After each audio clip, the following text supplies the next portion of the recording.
to come up yet this week. It really hadn't. I mean, I think it's obvious that it exists and it happened, and there's a lot of memories there. But gosh, and I'm sure Eli said the same thing. This is about, at least from my standpoint, is the challenge at hand of facing this Giants defense, trying to get a win to keep us alive, and obviously they've won 5 of 6, so I know Eli's trying to keep them going. So it's I know it's a good side story, but I don't think it's at the top of either of our minds.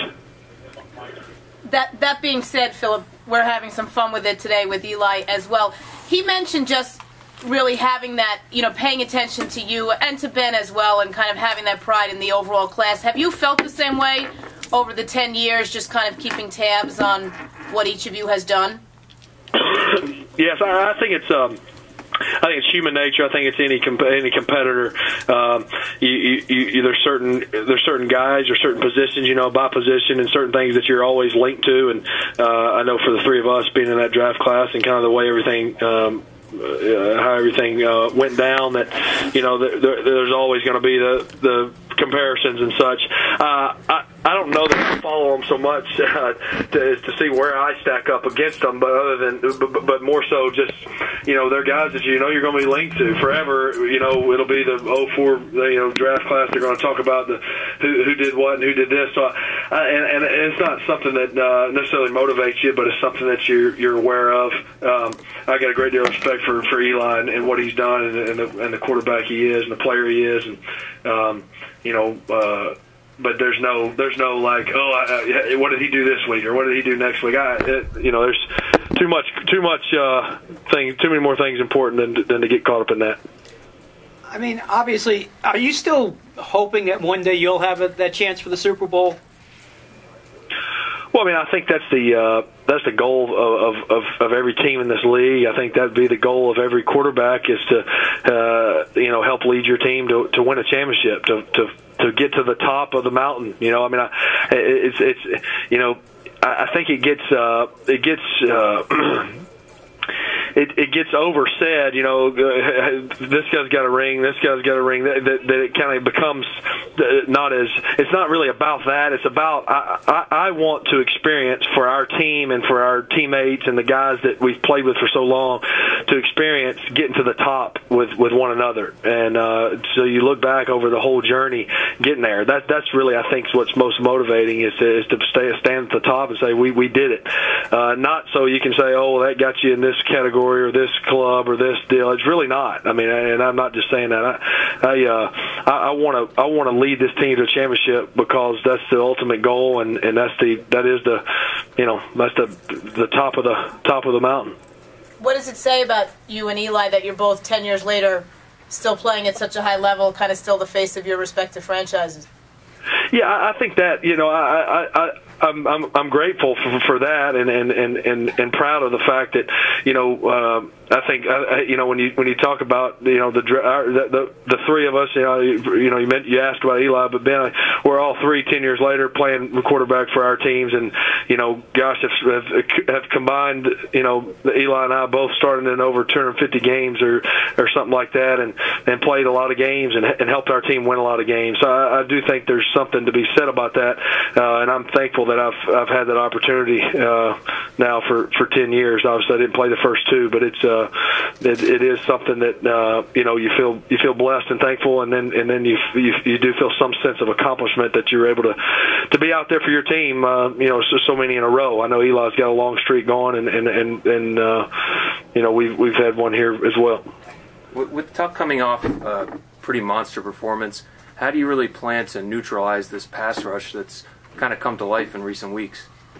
Yeah, I tell you, I watched the Monday night game on the TV copy first, and Tuck, there was a lot said about him and 2.5 sacks or whatever, and then he goes out and has 4 in a game, and I think really the stats and the numbers are more for the the newspapers and the just to talk about and see what the stats this and that. I think as players we turn on the tape and just because there's not sacks doesn't mean they aren't pressuring and they aren't really good rushers and they haven't been playing well. And I know Tuck goes back the first time I was going against him rushing was Notre Dame in the Gator Bowl way back in 03, 02, 03. So it's he's had a heck of a run there and all those guys, not just him. It's a good defensive front. I really think it starts with those guys and their front and their ability to create pressure.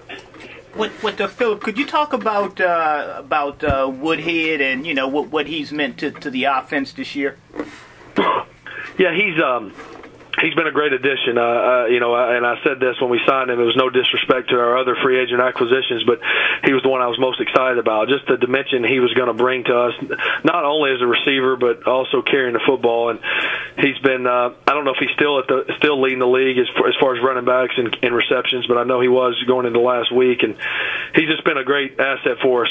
He's a great protector, and his ability to not just run routes from the backfield, but split him out and run routes and then the handing the ball. It's one thing if you got Danny runs in the game and they know it's passed, but he's had quite a bit of carries and ran it well as well also. Phil, you haven't come across the Giants that much professionally, if I'm correct. So, I mean, did you ever in your life, in your career, have a moment like what might have been, or if you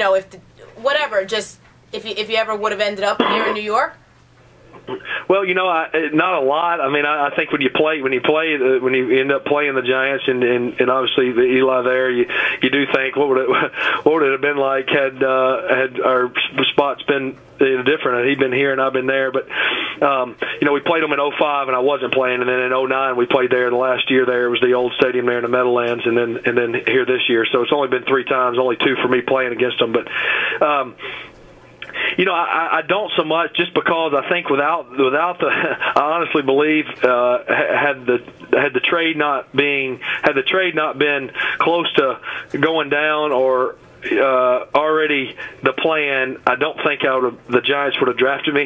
So I think I don't think about it as much because I really didn't think the Giants was a realistic spot for me. But when they drafted me, then I thought, okay, it must be something going on with San Diego. So I don't think about it as much because I don't think it was as much of a possibility as it seemed, even though they did end up drafting me. Because even in that moment, like once they said your name, you probably. You read that correctly, meaning, okay, the deal's probably in the works then. Well, I just thought there may be something going on. I didn't know for sure. I mean, I had not heard anything before that other than, obviously, all the stories about whether Eli was going to come to San Diego or not. But I think also I never spoke to any member of the Giants organization on draft day. So I only time I heard my name called, when I heard my name called, that was for any contact I had. I had no contact with anybody. They usually call you beforehand. So I knew something was up there when you get drafted without even hearing from the team. Coughlin called it a win-win for both sides. Would you agree? Oh, I think so. I would hope so. I would hope our organization feels the same way. I mean, I know that I'm thankful and that I've been here. Like I said, we've been here now 10 years, and I know my family's grown quite a bit in my time here, and we're thankful for being here. And I certainly can say it's been a win for those guys in New York. Eli's led them to 2 championships and has had a heck of a career. All right, Philip. Thank you very much. Thank you, Philip. Okay, thanks.